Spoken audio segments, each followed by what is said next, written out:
கிறிஸ்துவுக்குள் மிகவும் பிரியமான தேவனுடைய பிள்ளைகளே, இந்த காலை நேரத்திலே உங்களை சந்திப்பதிலே மிகுந்த மகிழ்ச்சி அடைகிறேன். கர்த்தர் ஒவ்வொரு நாளும் நம்மை போஷித்து பாதுகாத்து பராமரித்து வருகிறதை நினைத்து கர்த்தரை ஸ்தோத்திரிக்கிறேன். சென்னையில் வேளச்சேரியில் உள்ள ஏலிம் ஏஜி சபை வழங்கும் அனுதினம் அண்ணா. ஆண்டவராகிய இயேசு கிறிஸ்து அனுதினமும் 5 நிமிடம் உங்களோடு. இந்த நாளிலும் தியானத்துக்கு எடுத்துக்கொண்ட வேத வசனம் யோசுவாவின் புஸ்தகம் 3ஆம் அதிகாரம் 14வது வசனத்தை நாம் தியானிப்போமா?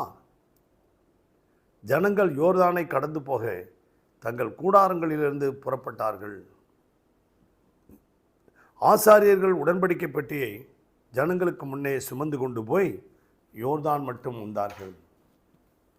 இன்றைக்கு நம்முடைய வாழ்க்கையிலே சில பிரச்சனைகள், போராட்டங்கள், வனாந்தரங்கள் இவைகளெல்லாம் கடந்து போவதற்கு ஒரு பொருள் இருக்கிறது. அதுதான் அந்த உடன்படிக்கை பெட்டி. இஸ்ரவேல் ஜனங்கள் எல்லாரும் அந்த பெட்டியை சுமந்து கொண்டு வந்தார்கள். ஏனென்றால் இந்த யோர்தானை கடந்து தான் கர்த்தர் வாக்குத்தத்தம் பண்ணின தேசத்திற்கு போக வேண்டும், கானான் தேசத்திற்கு போக வேண்டும். ஆம் பிரியமான தேவனுடைய பிள்ளைகளே, ஒரு சமயம் ஒரு இளைஞன் ஒரு ஊரில் ஒரு கண்ணுக்குட்டியை, ஒரு சின்ன கண்ணுக்குட்டியை சுமந்துக்கிட்டே வரான். அந்த கண்ணுக்குட்டியை ஒரு நாள் சுமக்கிறான், 2 நாள் சுமக்கிறான். அப்படியே டே பை டே வருஷம் கணக்கில் சுமந்துட்டு வரான். கடைசியில் அது வளர்ந்து ஒரு பெரிய காளமாடு ஆகிடுச்சு. அந்த காளமாட்டை தோள் மேலே சுமந்துக்கிட்டு ஊர்வலம் வருகிறான், சுற்றின்னு வரான். அப்போ ஜனங்கள்லாம் கேட்டாங்க, ஏப்பா நீ இவ்வளோ நாளாக இந்த பெட்டியை, இந்த காளமாட்டை, அந்த கண்ணுக்குட்டியை சுமந்துக்கிட்டே வந்த, இப்போ பெரிய காளமாடு ஆகிடுச்சு, ஏன் சுமந்துட்டு வந்த அப்படின்னா, எங்கள் தாத்தா சொன்னார், எந்த ஒரு பிரச்சனையும் எந்த ஒரு துன்பத்தையும் நாம் கடந்து போவதற்கு சின்ன வயசுலேருந்தே நம்ம அதை பழகிக்கணும்ப்பா. சில வேலைகளையெல்லாம் நம்ம எப்படி துன்பங்களையும் துயரங்களையும் கடந்து போவதற்கு சின்ன வயசுலேருந்தே நம்ம சில காரியங்களை நாம் சுமக்க வேண்டும். இளம் வயதிலே நுகத்தை சுமப்பது நல்லதுன்னு வேதம் சொல்லுகிறது. அதனால தான் நான் இந்த காளமாடு பெருசாக வந்தது, என் துன்பம் பெருசாக வந்தால் கூட அதை சுமக்க என்னால் முடியும்.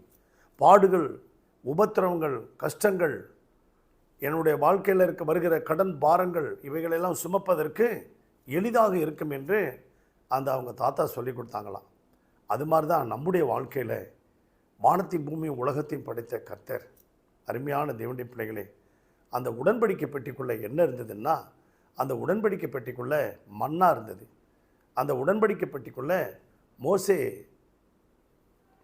மோசேக்கு தேவன் எழுதி கொடுத்த கற்பலகைகள் இருந்தது. அதில் ஆரோன் தளித்த கோல் இருந்தது, ஆரோனுடைய தளித்த கோல் இருந்தது. இது 3ம் சேர்ந்து தான் அந்த உடன்படிக்கை பெட்டி.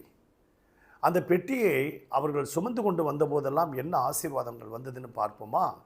ஒன்று, இந்த யோர்தான் மட்டும் சுமந்துக்கிட்டு வந்தாங்க. இப்போ யோர்தானில் தண்ணி வெள்ளம் பிரவாகித்து ஓடுகிறது. யோர்தான் அறுப்பு காலம் மிகுதியாக இருப்பதனால் கரை புரண்டு ஓடுகிறது. எப்படி கடந்து போகிறது? அங்கே நிற்கிறாங்க. அப்படியே ஆசாரியர்கள் சுமந்துக்கிட்டு வந்தாங்க.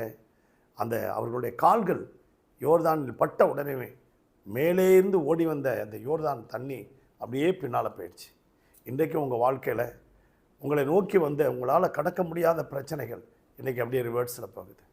2வது யோசுவாவின் புஸ்தகம் 6ஆம் அதிகாரத்தில் நான் பார்க்கும்போது, இவர்கள் கடந்து போக முடியாதபடிக்கு எரிகோ அடைக்கப்பட்டிருந்தது. அந்த எரிகோ அடைக்கப்பட்டிருந்ததுனால ஒருவரும் வெளியே போக முடியல, உள்ளே போக முடியல. இந்த பெட்டியை சுமந்து கொண்டு 7 தரம் சுற்றி வந்தார்கள். 7வது நாளிலே 7 முறை சுற்றி வந்தார்கள். ஒரு நாளைக்கு ஒரு முறை சுற்றி வந்தார்கள். 7 முறை சுற்றிட்டு வந்தபோது எக்காலத்தை ஊதின பொழுது, பூரிகைகளை ஊதின போது அந்த தடைகளெல்லாம் எரிகோ மதில் இடிந்து விழுந்தது. இன்றைக்கும் உங்களுக்கு முன்பாக இருக்கிற தடைகளெல்லாம் விலகி போகும். அந்த உடன்படிக்கை பெட்டியை சுமந்துட்டு போனது போல் நீங்களும் சுமந்துட்டு போகிறீங்களா?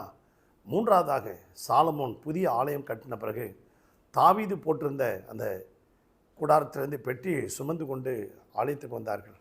அங்கே கர்த்தருடைய மகிமை ஆலயத்தை நிரப்பினது. இன்றைக்கு உங்கள் வாழ்க்கையில் மகிமை இறங்கும். இந்த 3 காரியங்களிலும் உடன்படிக்கை பெட்டியாகிய இயேசுவை, இந்த புதிய ஏற்பாட்டு காலத்தில் உடன்படிக்கை பெட்டியாக இயேசுவே வந்துவிட்டார். இயேசுவை சுமந்துட்டு போகிறீங்களா? கர்த்தர் உங்களை ஆசீர்வதிப்பார்.